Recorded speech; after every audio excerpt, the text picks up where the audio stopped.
IBM, the Institute of Brainmaker. Hi dear student, this is Sanjay Sharma. आज मैं आपको trigonometry का एक चैप्टर है height and distance. Height and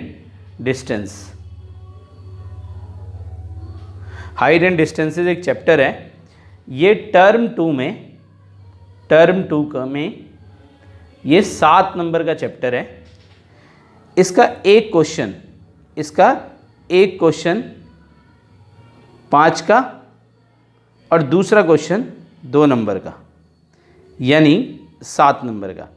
या दूसरा तरीका ये हो सकता है कि पहला क्वेश्चन 4 नंबर का और दूसरा क्वेश्चन 3 नंबर का। इस तरीके से ये क्वेश्चन आ सकता है। तो ये 2 तरीके से ये क्वेश्चन इसमें से पूछे जाएंगे।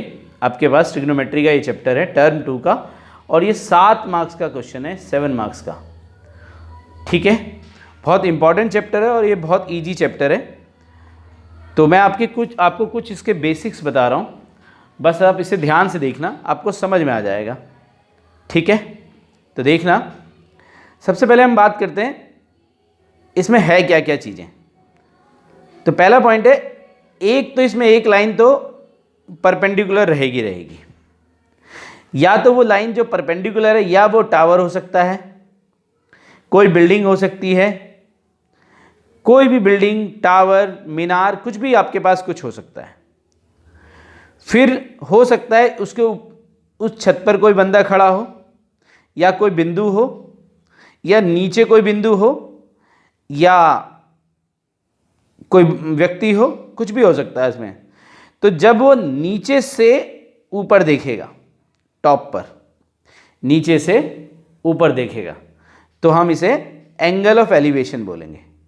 एंगल ऑफ एलिवेशन, इसे हम उन्नयन कोण भी बोलते हैं। उन्नयन कोण। जब नीचे से ऊपर देखेगा, और जब ऊपर से नीचे देखेगा तो इसे हम एंगल ऑफ डिप्रेशन बोलते हैं। एंगल ऑफ डिप्रेशन, जिसे हम अवनमन कोण बोलते हैं। अवनमन कोण बोलते हैं जब ऊपर से नीचे देखेगा, और नीचे से ऊपर एंगल ऑफ एलिवेशन बोलेगा।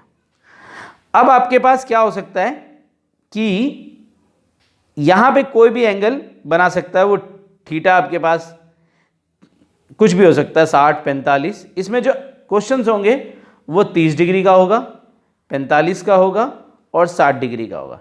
इसके अलावा इन 3 एंगल के अलावा और कुछ नहीं होगा। इस 3 एंगल के अलावा और कुछ नहीं होगा। दूसरा पॉइंट, एक और चीज सुनिएगा। अब आपके पास कोई टावर है, कोई व्यक्ति यहां पे खड़ा है, और नीचे से उसने एक ऊपर देखा, टॉप पर उसने एंगल बनाया, मान लीजिए यहां पे 45 डिग्री का एंगल बनाया इसने, 45 डिग्री का। इसके बाद क्या हुआ कि यह व्यक्ति पीछे की ओर खिसक गया। जब ये पीछे की ओर खिसकेगा इस पॉइंट से, तो इस वाली जो आपके पास ये परपेंडिकुलर लाइन है, तो ये इससे दूर हो जाएगा, और जितना ये दूर होगा उसका एंगल इतना ही छोटा हो जाएगा। फिर इसने नीचे से फिर वही देखा उसी पॉइंट को, तो एंगल ये छोटा हो जाएगा। तो ये आपके इससे कम हो गया 30 डिग्री का। क्लियर है?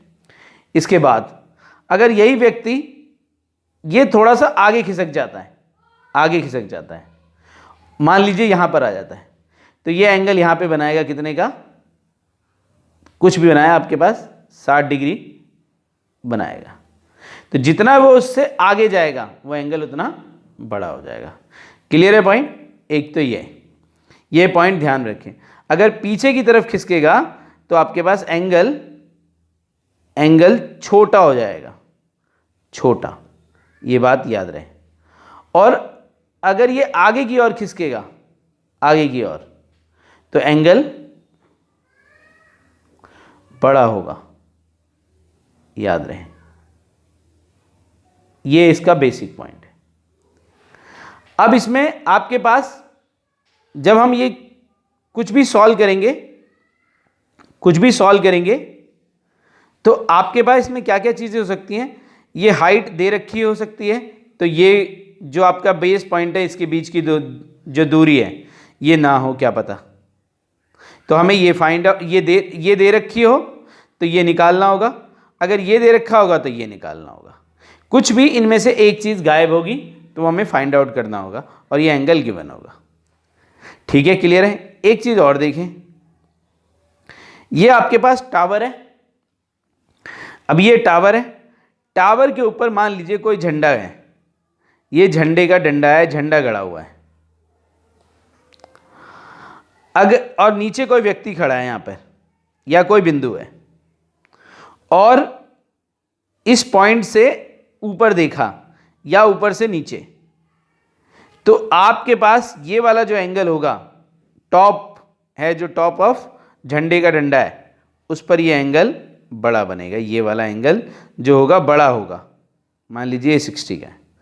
और ये जो झंडे का जो बेस है या टावर के टॉप पर है, तो ये वाला एंगल छोटा होगा, यानी मान लीजिए 30 हो, 45 हो, कुछ भी हो सकता है आपके पास, तो ये एंगल छोटा बनेगा।